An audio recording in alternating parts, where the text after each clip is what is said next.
Calls for her to step down are rising. Will she step down? Welcome to Doug in Exile.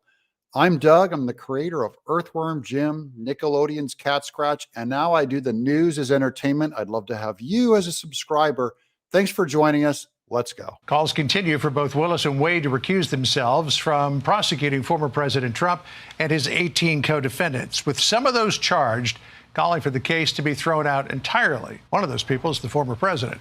Well, yeah, it's kind of obvious Trump would want the whole case dismissed. The judge today ruled that he wants to wait for an evidentiary hearing to take place on January the 31st into the Nathan Wade divorce case, and then he'll make a decision. This delay is also the best news for Trump. The farther back he can push this, the better. So this was an unforced error by Fani Willis. Well, I think this is a logical decision by the court. He's just basically freezing the action until he gets all the evidence in front of him. But the damage is already done for Willis. This is already set in cement. She can't take this back. She's already put this dirt clod on a wedding dress. And in many ways, she's really magnifying that damage with her move. She filed a motion before the court that attacked the estranged wife of her alleged lover as an adulterer and a political conspirator. It was the worst possible tact that she could have taken. I mean, she could have just said, I'm not relevant. She could have said, a deposition is not needed. And instead, she did this full-on attack. And that only raises further questions. Now she's got everyone curious. Well, what are you hiding? These are questions you do not want if you're trying to keep the magnifying glass on Trump and what he did. Everyone's obsessed with Fani Willis now. She just became the star of this thing. But she compounded that afterwards in her response. It's clear that Mr. Wade and Willis herself are undermining the case for her office.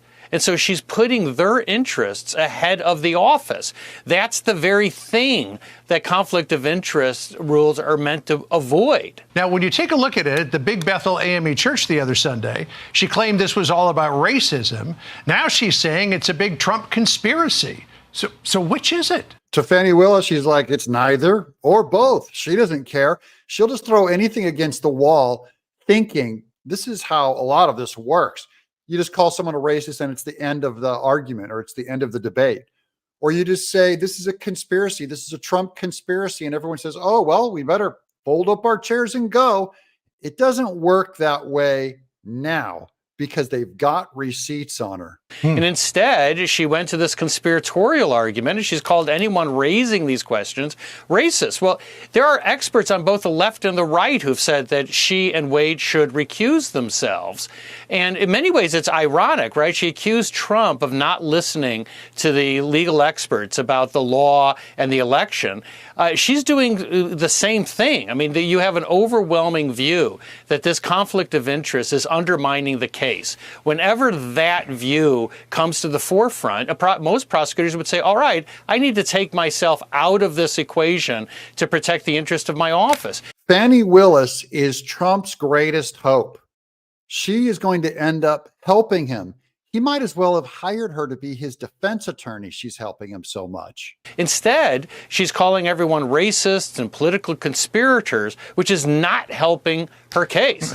And remember, she changed her story. When she was in that Ebenezer church, it was all racism. She didn't bring any of this stuff up. Well, new accusations are coming out now where Fani Willis is trying to say, no, Nathan Wade's wife originally had an affair. It's her fault. And this is a conspiracy. She's conspiring with Trump.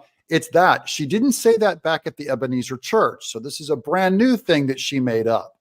But for Willis, it's a much more serious problem. The Department of Justice has prosecuted people who've accepted airplane tickets as alleged kickbacks. But this still remains an office under her direction. And the question is how much damage she has done and she is doing with this campaign of hers to try to retain control. Calls are growing for Fulton County, Georgia District Attorney Fani Willis to step down from the election interference case against former President Trump.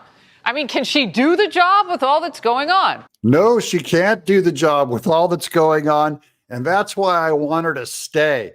Fani Willis, please don't recuse yourself. Don't step down. This is the best favor you could do for Trump. Thank you. Here's Trump's lawyer, Alina Habba. I think there's a general concern in this country right now, and this sheds light on that. We're appointing these individuals to positions of power where they have access to taxpayer money, and they're selecting cases to become more famous, not do the right thing.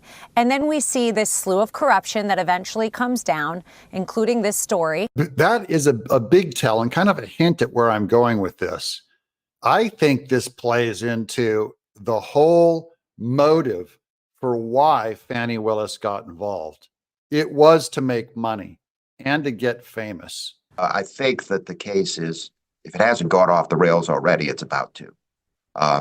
And I don't see anything good coming from her staying in charge of the case at this point. That it very much plays to Donald Trump's benefit because it's such a soap opera. Like right when you think politics can't get any crazier, then this stuff happens. And I think it sort of undermines and reminds people that everywhere you have these highly partisan charges against Donald Trump, whether it's Fulton County or New York City or Washington, D.C., they're some of the most lawless places. And this just adds a whole veneer of sort of grossness to it that I think kind of helps him in his political argument that these are partisan charges. The worse Fani Willis looks, the better Trump looks by comparison. And he has said she's corrupt. He's called these people corrupt.